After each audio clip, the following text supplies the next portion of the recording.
자, 그래서 히브리서에 대한 대충 서론적인 이야기 지난 시간에 이야기를 했고요. 과연 그런가, 그렇지 아니한가 하는 것을 우리 성경을 이렇게 보면서 다 꼼꼼하게 이렇게 볼 수는 없고 중요한 것들만 이렇게 쭉쭉쭉쭉 한번 보자고요. 사실 우리가 성경을, 저도 그렇더라고요. 이렇게 보니까 제가 성경을 참 많이 안다고 생각을 했었는데 다시 히브리서를 보니까 이런 말씀이 여기 있었나? 그런 게 이렇게 툭툭 나와요. 저도 몇 번 본 것 같은데도 이렇게 또 보면은 이게 이런 게 있었나?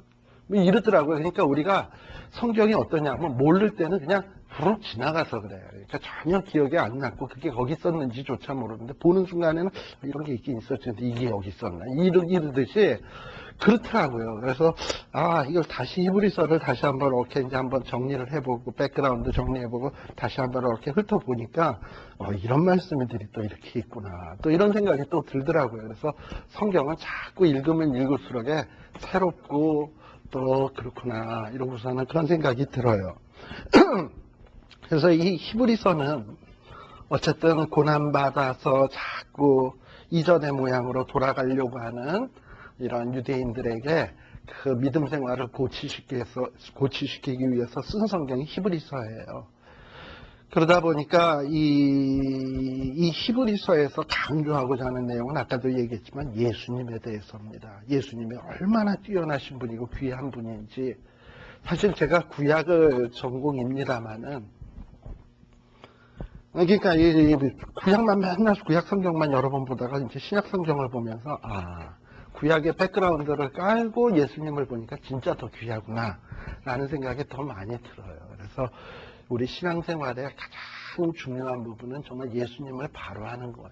근데 바로 알려면 구약도 잘 알고 신약도 잘 알고 그렇게 하는 게 필요한 것 같아요. 근데 이제 1장서부터 봅시다. 아까 읽었습니다만 구약 성경에 보면 얼마나 많은 예언이 있나요? 또 이제 많은 글들이 있나요?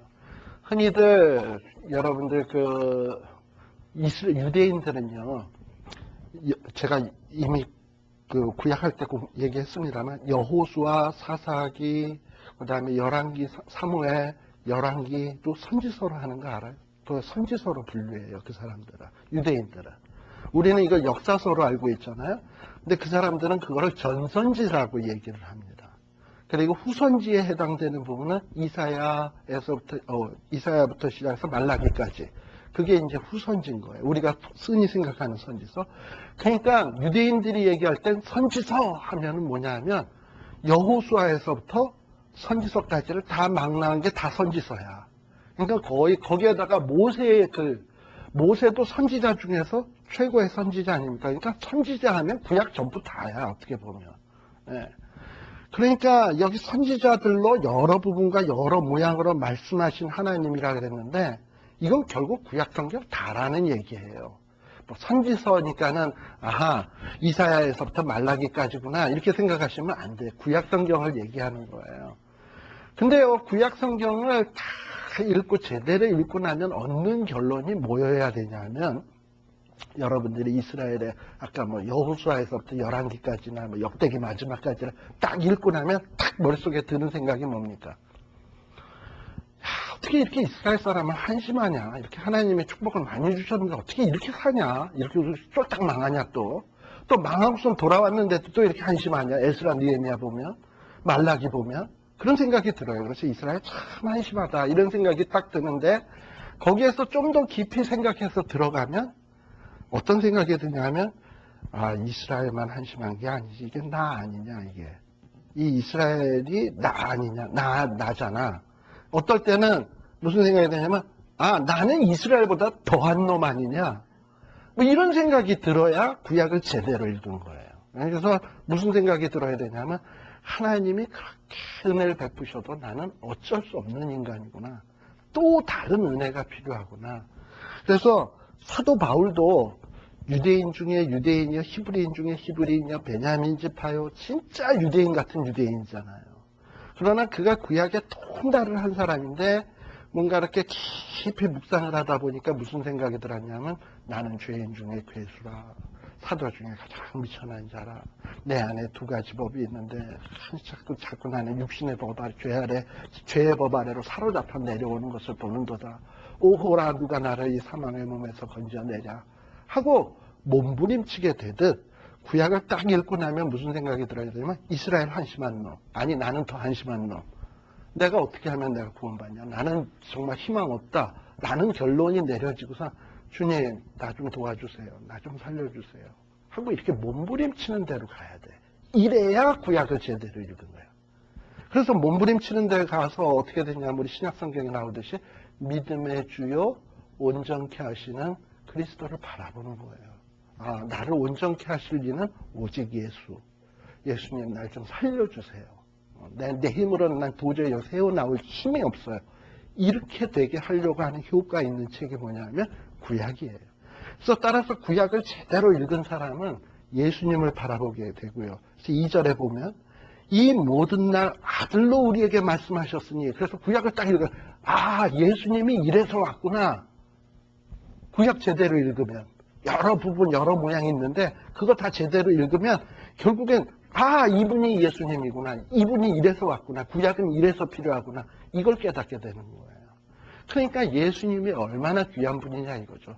구약에서 그렇게 설명을 하고 왜 예수님이 필요한가를 그렇게 여러 모양 여러 부분 역사로도 설명을 하고 우리 인간이 얼마나 죄인인지 뭐 율법으로도 해서 율법 다 보여주고서는 너네 이거 다 지킬 사람 한 사람인도 있냐 하고 물어봤을 때 없잖아요. 그래 놓고서는 예수님이 필요하지, 그리고 예수님으로 보여주는 거예요. 그러니까 예수님은 너무 귀한 분이에요. 근데 예수님이 말씀하신 것도 귀한데 이 예수님은 어떤 분이냐? 만유의 후사다. 이 예수님은 세계를 지은 분이다. 그러니 이 예수님이 얼마나 귀한 분이냐 이 말입니다. 게다가 또 예수님은 영광의 광채다. 본체의 형상이시다. 능력의 말씀으로 만물을 붙드시며, 이거 사실 우리가 다 아는 얘기인데 이게 평소에는 다 아는 얘기인데 이게 별로 마음에 와닿질 않는데 언제 와닿냐면 내가 진짜 죄인이었다가 구원 딱 받는 순간에 진짜 예수님 때문에 내가 살았구나 하고 숨 돌릴 때, 이럴 때 예수님이 얼마나 귀한 분이다. 그리고서 예수님이 다시 보이기 시작하면 이 말이 이해가 돼요. 우리가 평소에는 이 말을 외울 수 있을지 몰라도 외우는 거하고 내 마음속으로 자극하는 건 달라요. 그러니까 우리의 신앙의 경제는 예수님의 영광의 광채, 이게 좀 마음의 느낌으로 와닿아야 돼. 예수님의 만유의 후사, 난 예수님이랑 꼽사리 껴서 같이 놔둔 후사, 이런 것들에 대한 감격이 마음속에 이렇게 와져야 돼요. 그래서 지금 히브리서 기자는 예수님이 얼마나 귀한 분인가 하는 것을 1절에서부터 3절까지 설명을 합니다. 또 유대교 사람들이 또 천사 숭배에 대해서도 했는데 아까 제가 얘기했죠. 이 그리스도는 4절에 보면 그리스도는 천사보다 뛰어나다.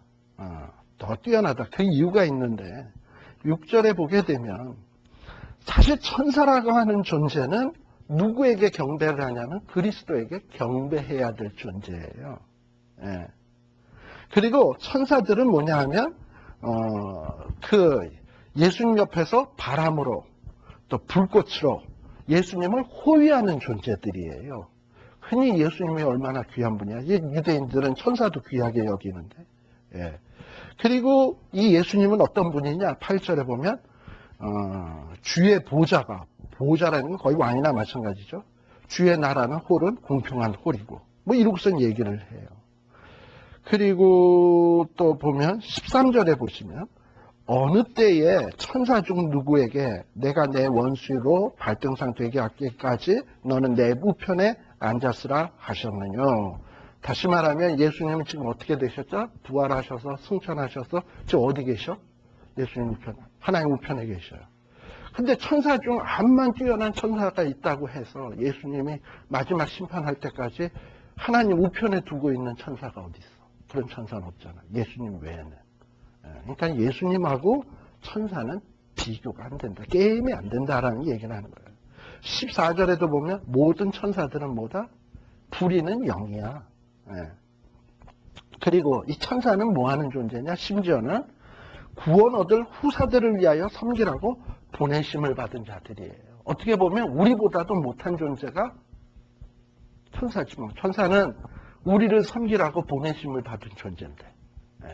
그러니까 예수님은 더욱 귀하고, 우리도 예수님은 만유의 후사고, 우리는 꼽사리 껴서 후사고, 천사는 뭐냐면 이런 후사들을 섬기는 부리는 영들이에요.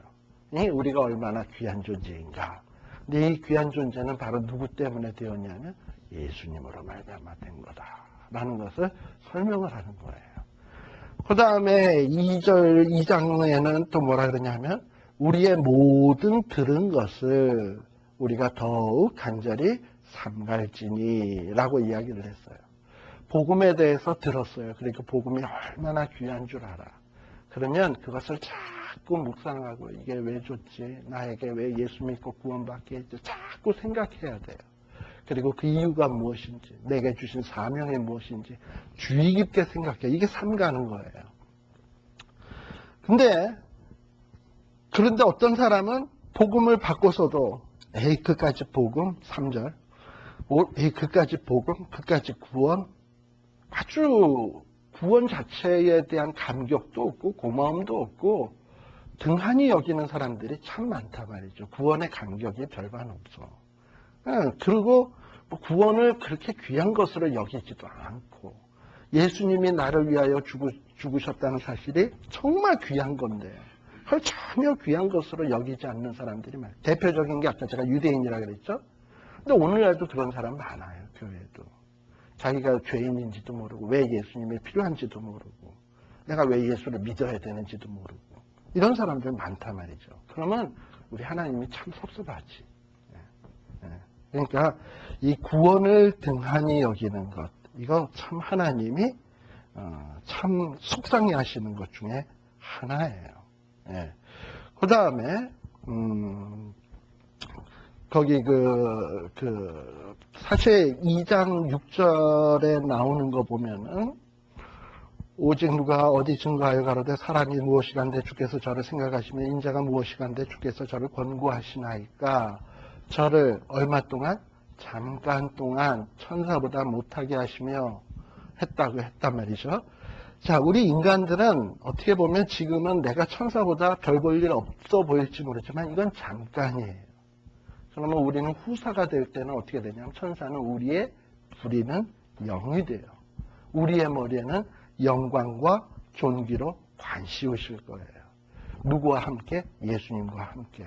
그리고 예수님 앞에 만물이 그 발 아래 복종케 하게 되었는데 그때에 우리는 만물을 예수님과 함께 왕노릇하면서 다스리게 돼 있어요. 그런데요, 우리 예수님도 잠깐 천사보다 못하게 됐던 적이 있어요. 언제입니까? 성육신 하셨을 때. 예수님도 천사보다 조금 못하게 되셨다고, 그때. 잠깐 동안. 그러니까 유대인들이 예수님을 별 볼 일 없이 생각하는 거야. 왜냐하면 그들은 하나님 하면 대단한 존재, 하나님 아들 하면 대단한 존재인데 보니까 자기랑 똑같이 육신이 입고 있고, 똑같이 생겼고, 그러니 저게 무슨 메시아야. 이러고선 우습게 생각한 거라 이 말이죠. 그러니까 히브리 기자는 무슨 얘기를 하냐면 예수님이 천사보다 잠깐 이렇게 못하게 된 적이 있는데 그게 왜 그러느냐 하는 이유를 설명을 합니다. 그게 뭐냐면 11절서부터 보면 거룩하게 하시는 자와 거룩하게 함을 입는 자들이 다 하나에서 난지라. 그러므로 형제라 부르시기를 부끄러워 아니하시고, 다시 말하면 우리 예수님이 우리 인간들과 똑같이 형제처럼 육신을 입고 태어나셨어요. 육신을 입고 태어나셨어. 근데 이렇게 육신을 입고 태어나신 이유는 14절에 보시면, 자, 14절에 보시면 자녀들은 혈육에 함께 속하였음에 그도 또한 한 모양으로 그도가 누구냐면 예수님도 똑같이 우리처럼 육신을 입고 혈육에 속해서 육신의 모양으로 태어나신 이유는 성육신하신 이유는 바로 잠시 천사보다 못하게 된 이유는 사망으로 말미암아 사망의 세력 잡은 자 곧 마귀를 없이 하시며 또 종노릇하는 16절에 보면 죽기를 무서워함으로 일생에 매여 종노릇하는 모든 자들을 놓아주려 하심이니 라고 되어 있어요. 그러니까 예수님이 천사보다 조금 못하게 되신 이유는 다른 이유가 아니다. 천사보다 잠시 동안 못한 우리들을 구원하기 위해서다 라는 얘기를 하는 거예요. 당시에도 이렇게 예수님이 왔다 부활을 승천하시고 돌아가신 다음에도 하늘에 돌아가신 다음에도 예수님을 믿었던 사람들이 예수님에 대한 귀함을 모르는 사람들이 참 많이 있었어요. 아이 그거 나사렛에서 무슨 선한 것이 날 수 있겠느냐. 그거 목수의 아들 아니냐. 갈릴리 사람 아니냐. 이러고서 예수님을 다 우습게 생각했잖아요. 천사랑 게임도 안 되는 존재로 생각했잖아요.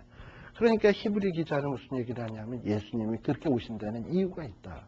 우리와 같은 이 혈육을 입은 자들을 사망에서 놓아주시고 마귀에서 이렇게 해서 놓으려니까 예수님이 우리와 똑같은 처지로 와서 똑같이 고난받고 똑같이 죽었다가 살아나야 된다. 이 얘기를 하고 있는 거예요. 예. 그래서 거기 여러분들 보시면 17절에 보면 그러므로 저가 범사의 형제들과 같이 어떻게 되심이 마땅하다? 육신을 입고 이 땅에 오셔서 고난받고 고생하시고 죽고 눈물을 흘리시고 고난당하시고 한 것이 마땅하도다. 왜요? 그렇게 예수님이 하신 일은, 그렇게 하신 이유는 하나님의 일에 자비하시고 충성된 대제사장이 되어 백성의 죄를 구속하려 하십니다. 우리를 구속하기 위해서 하신 거예요. 근데 예수님은 이렇게 실질적으로 본인이 육신을 입고 와서 고난당하시고 우리를 위해서 대속의 사역을 했기 때문에 우리 인생에 대해서 너무 잘 알아. 18절 다 같이요. 시작.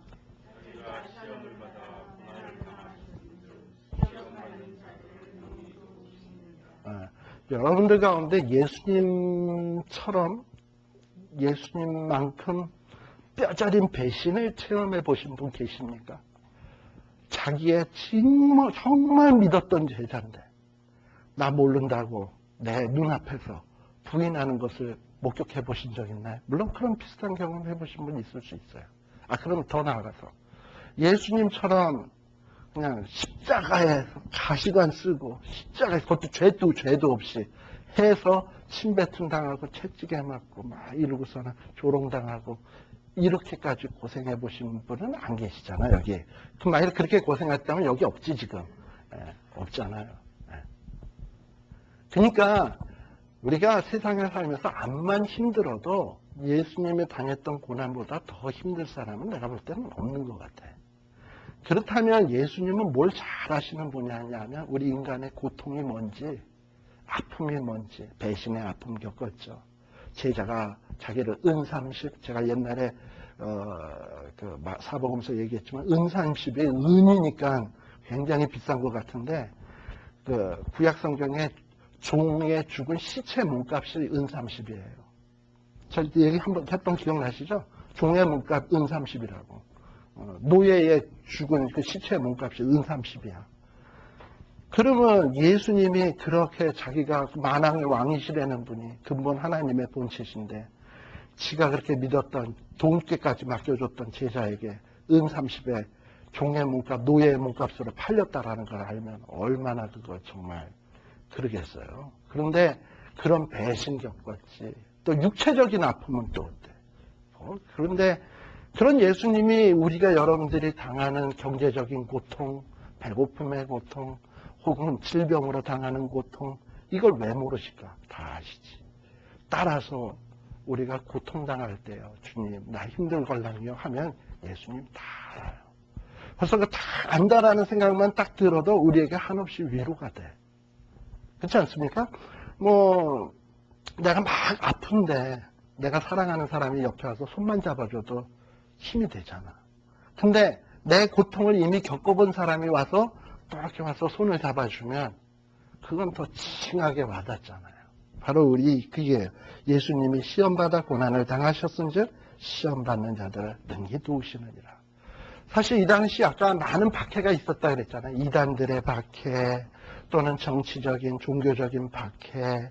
그래가지고 사람들이 비방거리가 되고 원형 경기장에서 조롱거리가 되고 구경거리가 되고 힘들어서 예수 못 믿겠다. 이전에 유대교에 있을 땐 더 편했는데 돌아가고 싶을 때 이 땅 위에 오셔서 고난당하신 예수를 깊이 생각하고 그도 고난을 참으셨다는 걸 생각을 하면 이거 생각하면 이겨낼 힘이 생기는 거예요. 그러니까 지금 히브리 기자는 이런 얘기를 왜 쓰느냐. 바로 지금 어려움 당하고 있는 유대인 그리스도인들에게 지금 이런 얘기를 쓰는 겁니다. 그러니까 우리가 고통을 이기려면 고통 이겨야 해 하고선 자기를 채찍질한다고 이겨지는 거 아니에요. 그저 고통을 이기는 제일 좋은 방법은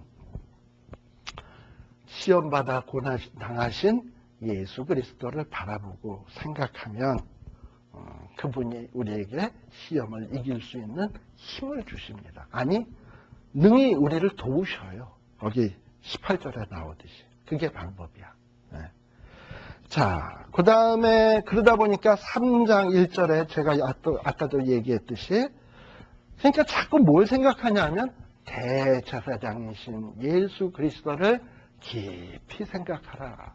그러니까 이걸 깊이 생각하는 것은 우리 여호수아 1장 8, 9절에 보면 이 율법책을 너희는 뭐 입에서 떠나지 말게 하며 주야로 묵상하라 그랬잖아요. 근데 그 율법책은 결국 뭐냐? 예수 그리스도의 그림자거든요. 그럼 예수 그리스도를 깊이 묵상을 하면 율법책 묵상하는 거나 똑같은 거예요. 아니 더 나은 거지. 그러니까 예수 그리스도를 깊이 생각하는 거예요. 예. 그래서 그 다음에 이제 나오는 게 이 구약에 나오는 율법 혹은 제사 제도하고 비교를 합니다. 자, 그래서 첫 번째는 모세와 비교를 하는데요. 자, 2절, 3절 보면 모세가 하나님 앞에 충성한 것 이 히브리 기자도 인정합니다. 그런데요, 모세와 예수님을 비교하는데 집 지은 자가 귀하냐, 집이 귀하냐? 누가 귀하죠? 집 지은 자가 귀하지. 예. 집 지은 자가 있으니 만유를 지으신 하나님이시라. 모세는 집에서 뭐와 같은 존재냐면 사왕과 같은 존재고, 또 6절에 보면 그리스도는 어떤 존재냐?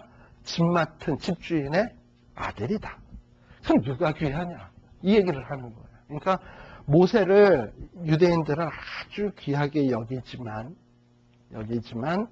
그보다 더 뛰어나고 귀한 분은 그리스도다라는 얘기를 하는 거예요. 그러니까 율법보다 더 귀한 분은 그리스도다.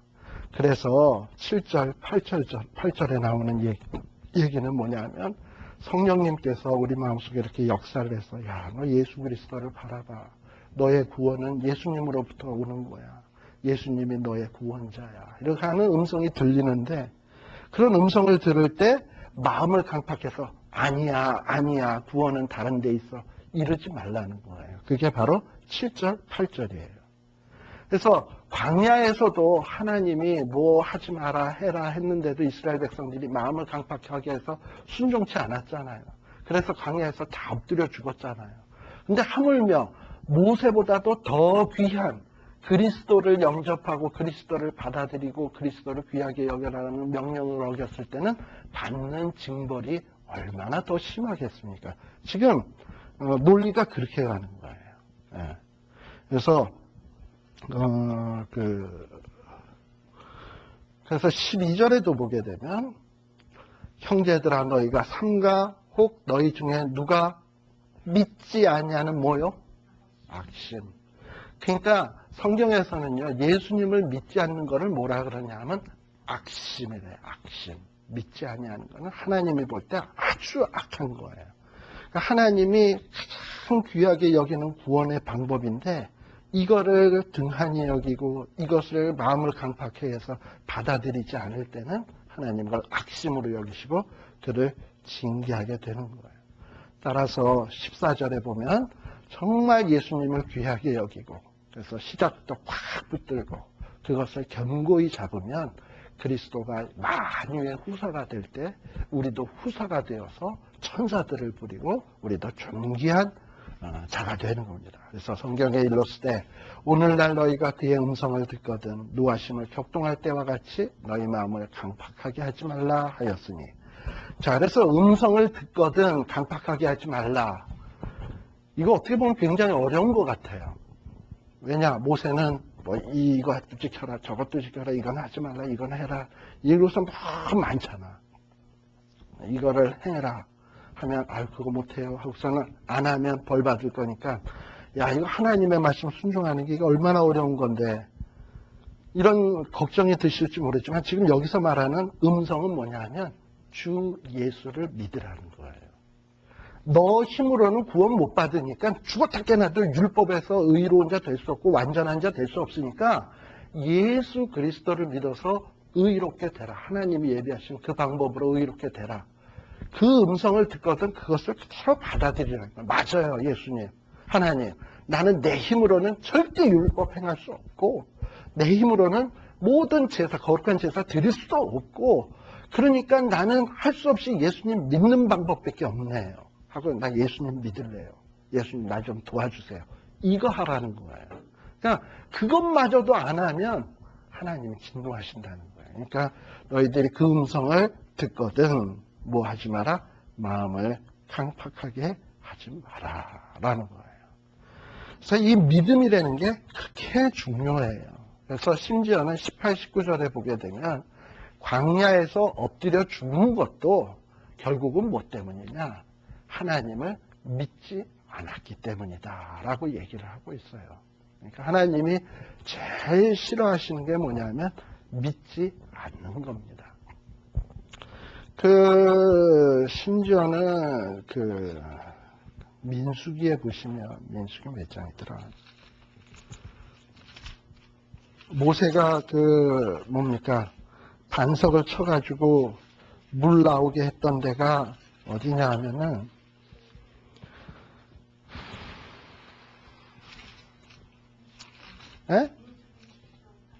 10장 8절? 20장 8절?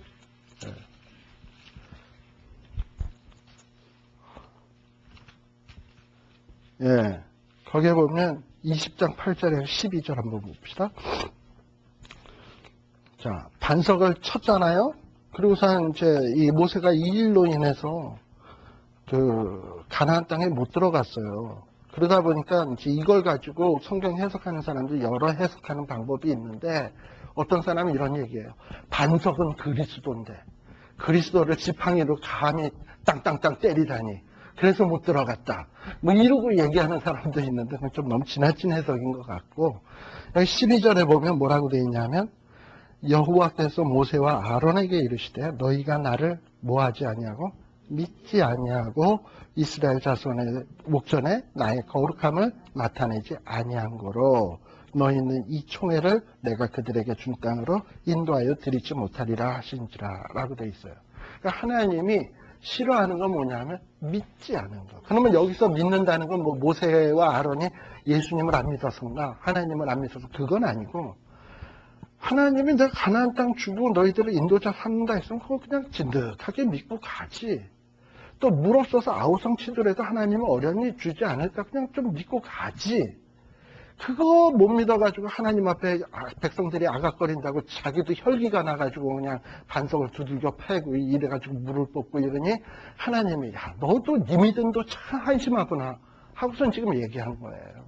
하나님은 뭘 좋아하시냐면 하나님을 철떡같이 믿는 거 그냥 그거 제일 좋아하죠. 네. 그래서 다시 히브리서로 돌아갑시다. 그래서 여기 보면 믿지 않는 거. 그래서 히브리서에서 많이 강조되어지는 단어가 이 믿음이라는 이야기입니다. 자, 그래서 결국은 그 4장에서도 그렇잖아요. 안식에 들어갈 약속이 남아 있을지라도 너희 중에 혹 미치지 못할 자가 함이라. 이런 자들은 어떤 자들이냐 하면 안식에 못 들어갈 자들은 어떤 자들이냐 하면 2절에 보면 들은 바 말씀이 저희에게 유익되지 못한 것은 듣는 자가 뭐하지 않냐면 믿음으로 확치 않으면 안식에도 못 들어가. 그러니까 이 믿는 그 다음에 3절에도 보면 이미 믿는 우리들은 어떻게 돼? 안식에 들어가는도다. 그러니까는 간단해요. 뭐냐면은 율법으로는 우리 절대 못 가. 제사 수없이 들은다고도 못 가. 그럼 언제 가냐? 예수님 헬프미 그리고 예수님은 하실 수 있어요. 탁 믿으면 안식에 들어가. 하나님의 방법 마련해 주신 방법이 얼마나 쉽고 그리고 쉬운데 거기에서 미치는 그 결과의 놀라움은 얼마나 놀라운 겁니까? 그죠? 그러니까 이거를 알아야 되는데 유대인들이 그걸 모르고 복음을 제대로 알지 못하는 사람들이 이걸 잘 모르다 보니까 환란의 바람만 조금만 불어도 흔들흔들 이른다 이 말이에요. 그래서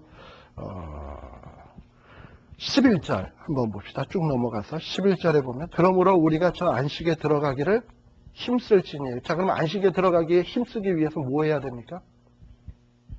믿는 거. 간단해요. 그러니까 안식에 들어가려고 막 율법 열심히 행하고 물론 귀한데 제사 열심히 들어 귀한데 그거보다 더 귀한 것은 예수님 철떡같이 턱 믿는 거예요. 잘 믿는 거예요. 힘써서 믿는 거예요. 그러면 되는 거예요. 네. 그래서 지금 사도 바울이 아니라 자꾸 이 바울서신에서 히브리서의 논지는 이렇게 가고 있습니다. 또 14절서부터 보세요. 그러므로 우리에게 큰 제사장이 있으니 승천하신 자 곧 하나님의 아들 예수시라. 우리가 뭘 잡어? 맺는 도리를 굳게 잡을지어다 라고 했어요. 우리에게 있는 대제사장은 우리의 연약함을 체휼하지 아니하는 자가 아니요 모든 일에 우리와 한결같이 시험을 받은 자로 돼 죄는 없으시느니라. 자, 그러면 여기 앞에 15절에 나오는 말이 되게 어려운데 우리에 있는 대제사장은 우리의 연약함을 체휼하지 아니하는 자가 아니요. 그럼 뭐 하는 자입니까? 체휼하는 자. 그러니까 우리의 연약함을 똑같이 체험하시는 자, 육신을 입은 자라는 얘기예요, 예수님도. 근데 이렇게 여러 번 부정어를 섞은 건 뭡니까? 강조죠. 예수님도 우리랑 똑같이 우리의 연약함 다 갖고 있는 분이다. 그런데 그리고 우리랑 똑같이 시험도 받은 분이다. 그런데 그분은 죄가 없다라는 얘기를 하는 거예요. 대제사장하고요. 그냥 제사장들도 어쩌면 우리랑 똑같이 연약함이 있는 자들입니다. 인간 제사장, 아론에게. 그리고 인간 제사장은 그렇고요. 그리고 그들도 똑같이 시험 당하고요. 그런데 그들은 우리랑 똑같이 죄도 있어요. 그러니까 그리고 그런 제사장들은 결국은 물론 하나님의 은혜로 지성소에 들어가서 우리를 위해서 기도하고 우리의 속죄제를 해서 하나님 앞에 일시적인 죄사함의 효과는 가져올 수 있지만 그들은 죄가 있기 때문에 우리의 죄를 영원히 살 능력이 없어요. 그리고 인간 대제사장은요, 인간이기 때문에 죽어요. 그래서 또 다른 제사장이 또 필요해요. 아들 제사장, 또 아들 제사장, 또 아들 제사장. 그러다 보니까 대제사장은 수없이 많이 있어야 돼요. 왜냐하면 사람은 과거 오래전서부터 이후까지 계속 살아있는 거니까 그 사람들의 죄를 사하기 위해서는 대제사장은 항상 필요한 거라고. 그런데 예수님은 어떤 분이냐? 영원부터 영원까지 계신 분이니까 그 대제사장을 믿으면 과거에 있던 사람도 현재에 있던 사람도 혹은 미래에 있던 사람도 아니면 내 상태에서도 내 과거 현재 미래까지의 모든 것을 이 대제사장 한 목에 내 문제를 처리해 줄 수 있어요. 자, 지금 이 히브리 기자는 우리에게는 큰 대제사장이 있으니라고 하는 얘기는 너희들이 소중히 여기는 인간 대제사장하고 우리에게 있는 큰 대제사장을 비교했을 때 큰 대제사장이 얼마나 귀한 분인가 하는 것을 설명을 하는 거예요. 보세요. 5장에 보시면 뭐라고 되어 있냐면 대제사장마다 사람 가운데 취한 자이므로 똑같이 우리랑 사람이에요. 하나님께 속한 일에 사람을 위하여 예물과 속죄하는 제사를 드리게 하나니. 그런데 2절에 보면 자기도 인간 대제사장은 자기도 연약에 쌓여 있어요. 그리고 3절에 보면 인간 대제사장은 백성을 위하여 속죄제를 드린 것 같이 자기도 자기를 위하여 속죄제 드리는 것이 마땅해요. 근데 우리 예수님은 죄가 없으시니까 이럴 필요가 전혀 없죠. 네. 그리고 또 대제사장은 하나님이 부르신 자여야만 돼요. 저 에어컨 껐어요? 누가 추워요? 조금 키는 게 좋을 것 같은데.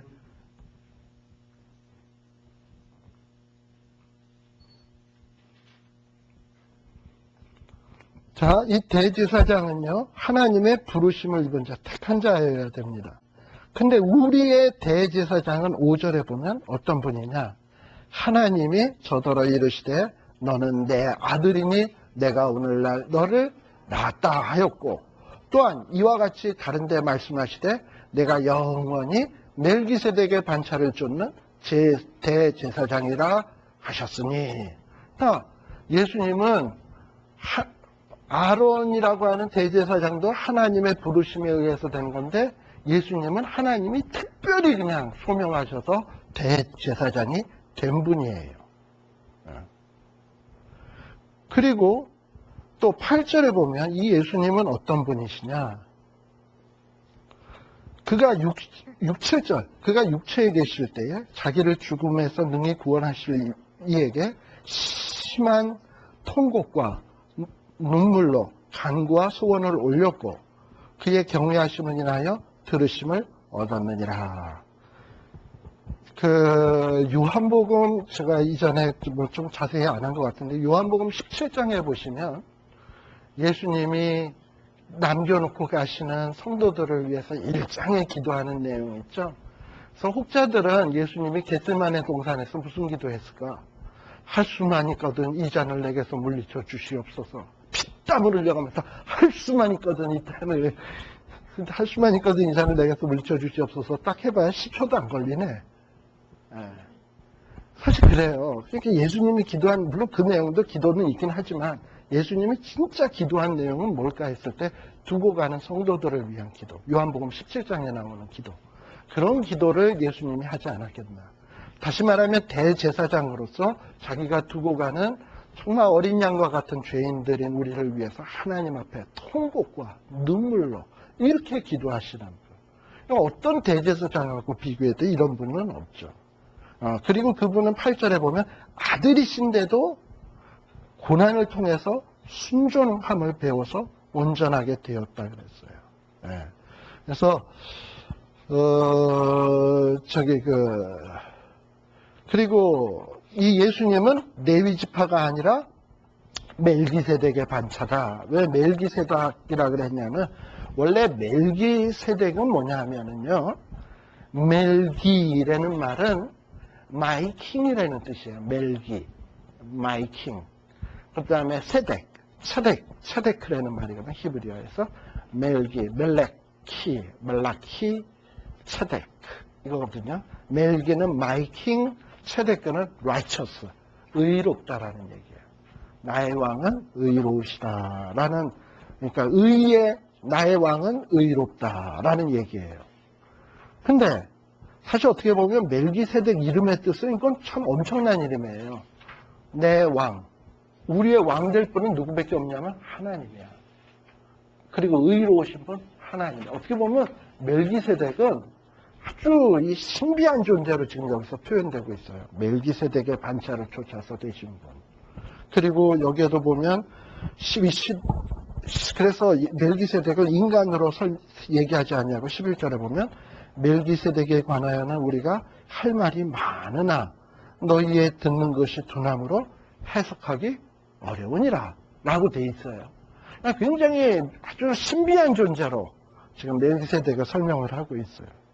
그래서 예수님은 흠과 티가 있는 레위 지파처럼 그 반차를 쫓아서 된 분이 아니고 죄가 없으신 분이기, 죄가 없는 대제사장이어야 되기 때문에 멜기세덱의 반차를 쫓아서 제사장이 되신 분이에요. 사실 레위 지파 여러분들 구약 성경 보시다 보면 아시겠지만 레위 지파가 얼마나 흠이 많았냐. 제일 대표적인 첫 번째는 세겜성에서 디나가 어떤 세겜성 여인 사람들에게 욕보임을 당했을 때 세겜성 사람들을 다 죽이는 살인의 선봉을 섰던 사람들이 레위 지파예요.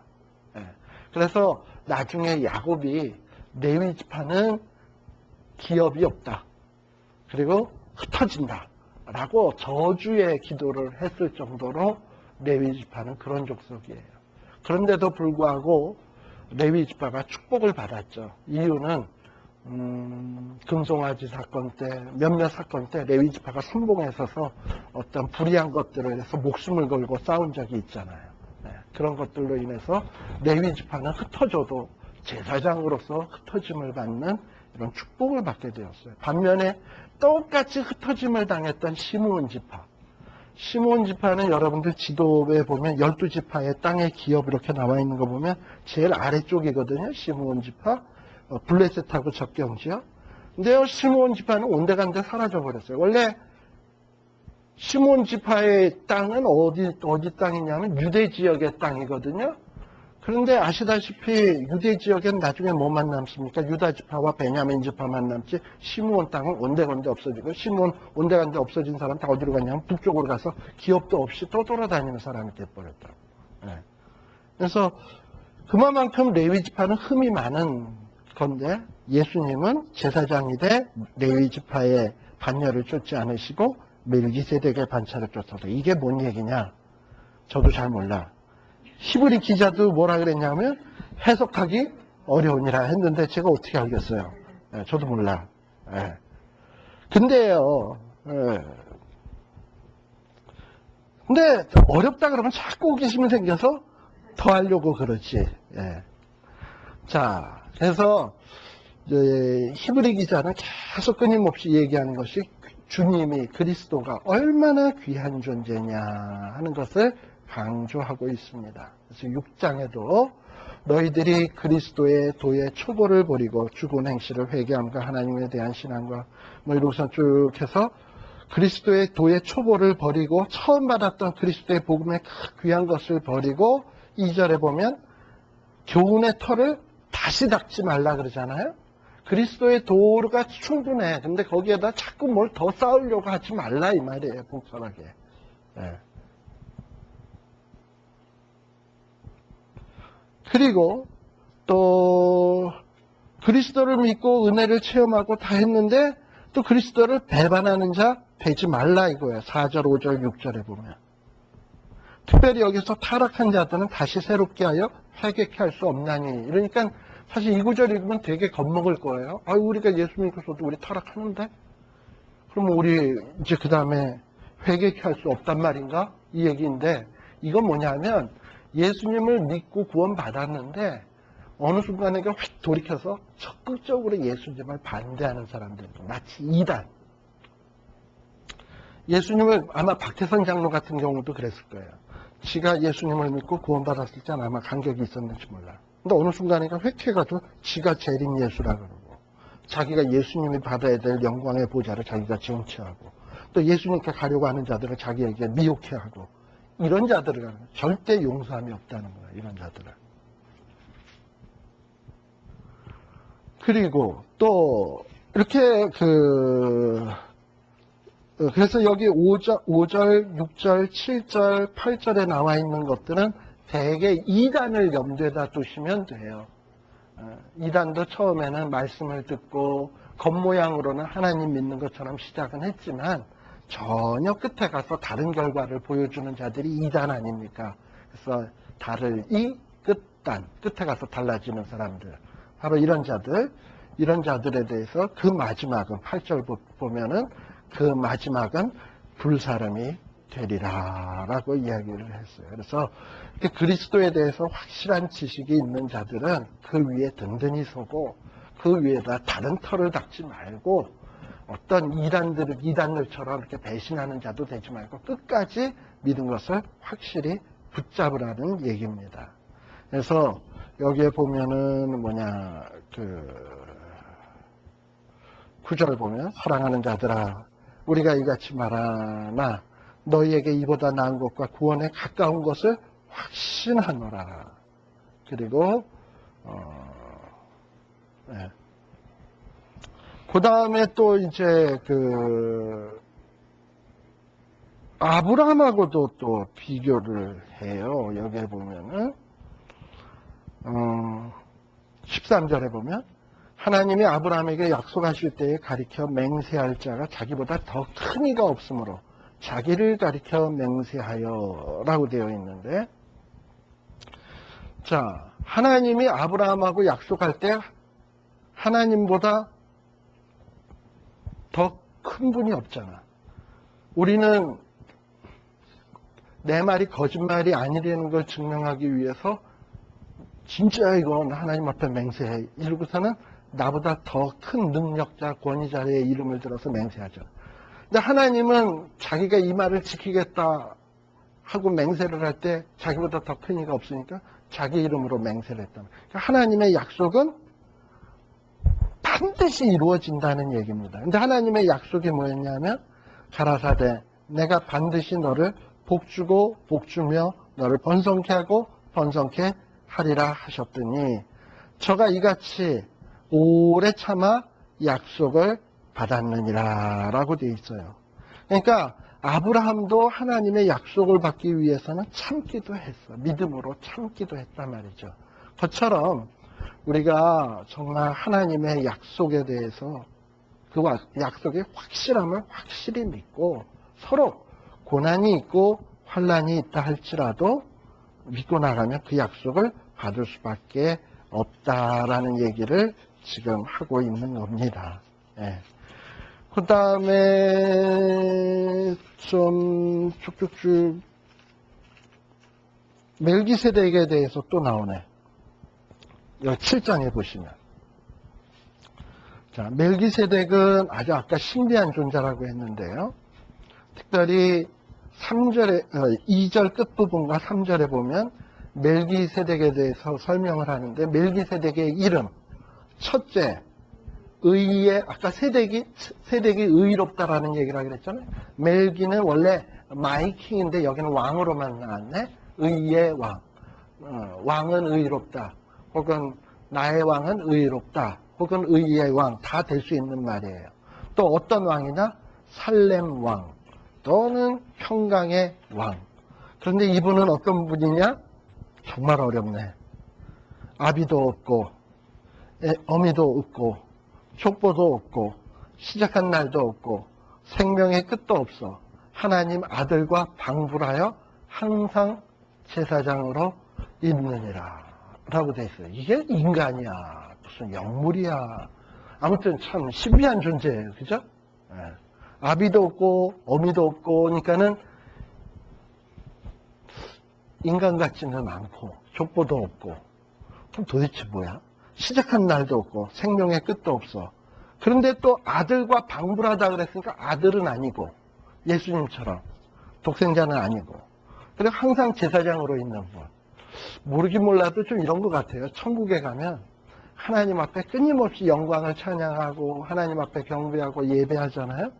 그런 걸 주관하는 어떤 우리가 알 수 없는 신비한 어떤 제사장 아니겠나 하는 이런 생각이 들어요. 아무튼 나중에 뭐 알기 어렵다 그랬으니까 자꾸 알려고 그러면 다치겠죠?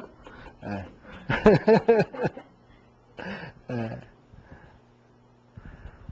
예.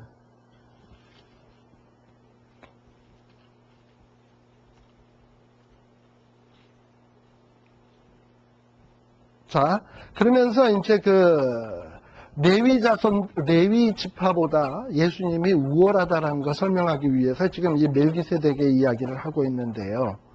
여기에 보면 멜기세덱에게 아브라함이 뭘 했냐면 11조를 드렸어요. 멜기세덱에게. 근데 이때 11조를 드린 게 아브라함만 드린 게 아니라 히브리 기자는 무슨 얘기냐 하냐면 레위도 그때 함께 아브라함과 함께 드린 거다. 그러니까는 레위 지파 제사장 아닙니까? 제사장 지파도 누구에게? 살렘 왕 멜기세덱에게 11조를 바친 거니까 아브라함도 살렘 왕보다 못한 존재고 그 허리에 있었던 레위 지파도 이 멜기세덱보다 못한 존재고 그런데 예수님은 어디서 온 분이냐면 멜기세덱의 반차를 좋다 영원한 제사장이 된 분이니까 인간 대제사장하고 예수님 대제사장하고 어찌 비교가 되겠느냐라고 얘기를 하는 거예요. 그래서 예수님이 이 유대인들이 귀하게 여기는 대제사장보다도 얼마나 뛰어난 분인가 하는 것을 여기에다 이렇게 지금 설명을 하고 있는 거예요.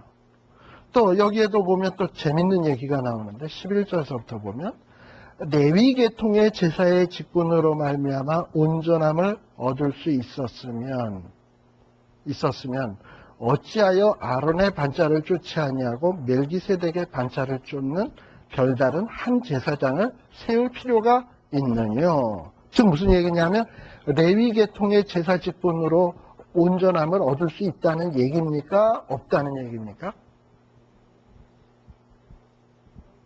11절 레위 계통의 제사의 직분으로 우리가 온전해질 수 있나요? 없죠. 예. 만약에 그럴 수 있었다면 예수님이 오실 필요가 없는 거지. 그 얘기죠 지금. 예. 그러니까 레위 계통으로는 도저히 온전함 얻을 길이 없다. 따라서 멜기세덱의 반차를 쫓는 별다른 한 제사장이 필요한 거다라고 얘기하고 있는 거예요. 예. 그러니까 우리가 의로워지는 거는 율법으로도 아니고 레위 지파를 쫓는 제사로도 안 되고 우리가 의로워질 수 있는 건 정말 멜기세덱의 반차를 쫓은 대제사장, 큰 대제사장 예수 그리스도로만 우리들이 의로워질 수 있다라고 이야기를 하고 있는 겁니다. 그 다음에 자 이렇게 레위 제사장으로 의로워지지 않는다는 건 뭘 보면 알 수 있냐면 15절 멜기세덱과 같은 별다른 한 제사장이 일어난 것을 보니 더욱더 일반 레위지파 제사장으로 의로워질 수 없다는 것이 뭐하다는 거예요? 더욱 분명하다는 거예요. 그러니까 우리는 절대 율법이나 어떤 제사법이나 이런 것으로 의로워질 수 없어요. 그래서 17절에 보면 18절에 보면 전에 계명이 연약하여 무익함으로 패하고 그러니까 이전에 주어졌던 구약의 율법들, 제사법들 이걸로는 절대 사람을 의롭게 하거나 하나님의 자녀되고 하거나 하는데 전혀 할 수가 없어. 그래서 하나님은 그걸 패하고 그래서 더 좋은 소망을 준비하셨는데 그 더 좋은 소망이 누구냐? 바로 예수 그리스도다라고 얘기를 해요. 그래서 22절에 보면 이와 같이 예수는 더 좋은 언약의 보증이 되셨느니라. 그리고 아까도 제가 설명드렸던 레위 지파의 제사장 된 자의 수요가 많은 것은 제사장은 자꾸 죽잖아. 그러면 다음번에 누군가가 다시 대속의 제사를 드리려면 그 아들이 있어야 되고 또 제사장 또 있어야 되고 하는데 24절에 보면 예수는 어떻다고요? 영원히 계심으로 제사의 직분도 갈릴 이유가 없어. 갈리다는 건 뭐냐면 인간 제사장은 아버지가 제사 드리다가 아버지가 죽으면 그 제사의 직분이 아들에게 갈려지잖아. 넘어간단 말이죠. 근데 예수님은 영원히 죽지 않으니까 한번 제사장 되면 해병은 한번 해병은 영원한 해병이 아니라 한 번 대제사장이신 예수 그리스도는 영원한 대제사장인 거야. 그냥 그 영원한 대제사장 직임이 딴 데로 갈려 나갈 이유가 전혀 없다는 거예요. 그러니까 얼마나 예수님이 대제사장인 것이 귀한 건가, 더 뛰어난 건가 하는 것을 설명하여. 그래서 25절에 보면 다 같이 읽어봅시다. 시작. 그러므로 자기를 힘입어 하나님께 나아가는 자들을 온전히 구원하실 수 있으니 이는 그가 항상 살아서 저희를 위하여 간구하심이니라. 그러니까 우리가 해야 될 일은 딱 하나입니다. 하나님, 난 안 되니까, 예수님, 난 안 되니까 예수님이 날 도와주세요. 예수님의 힘으로 도와주세요. 하고 요청하면 되는 거예요. 하나님이 우리가 구원받는 방법은 그것밖에 없어요. 그리고 이렇게 예수님을 믿게 되면 어떤 현상이 나타나느냐 하면 27절 저가 저 대제사장들이 먼저 자기 죄를 위하고 다음에 백성의 죄를 위하여 어떻게 날마다 제사 드리는 것과 같이 할 필요가 없으니 예수님은 단번에 자기를 드려 이루셨음이니라.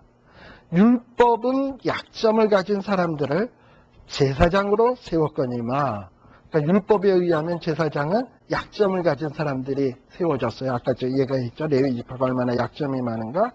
그러나 율법 후에는 하나님의 아브라함에게 자기 이름을 빌어 맹세하신 것처럼 별도의 그 변함이 없는 약속을 한 것처럼 누구를 대제사장으로 세웠냐면 영원히 온전케 되신 아들을 대제사장으로 세운 거예요. 그러니까 우리가 누구에게 나아가야 되냐면 인간 제사장 앞에 구약의 율법 제사제들은 율법의 그 법대로 속죄제들이로 인간 제사장에게 나갈 게 아니라 죄 문제가 있다면 예수 앞에 나가고 하나님 앞에 예배드릴 일 있다면 예수 이름으로 나가고 하면 된다라는 것을 이야기하는 겁니다. 그래서 히브리서 8장서부터는 나머지 장은 우리 11장도 중요하고 그러니까 이 부분을 또 우리 다음 시간에 한 번 더 그렇게 하도록 하겠습니다. 네. 기도하겠습니다. 하나님 아버지 감사합니다.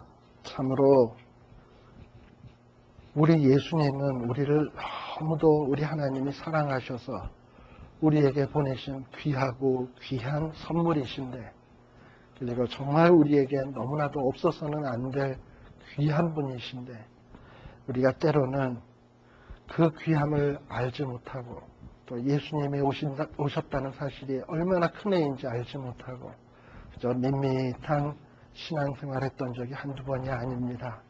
하나님 아버지 정말 예수님에 대해서 깊이 생각할 수 있는 자들이 되게 하여 주시옵소서. 아울러 또 내가 얼마나 예수님이 필요할 수밖에 없는 존재인지도 깊이 생각할 수 있는 자들이 되게 하여 주시옵소서. 이것만이라도 제대로 깨달아지면 우리 눈앞에 놓여있는 어떤 장애물이라도 우리는 이겨낼 수 있으리라 믿습니다. 아버지 하나님, 이와 같은 귀한 믿음을 우리에게 주셔서 남은 인생 정말 주와 함께 길 가는 것 어찌 기쁜 일 아닌가 찬양하면서 아름답게 살아가는 저희들 되게 하여 주시옵소서. 예수님 이름으로 기도드리옵나이다. 아멘. 마치겠습니다.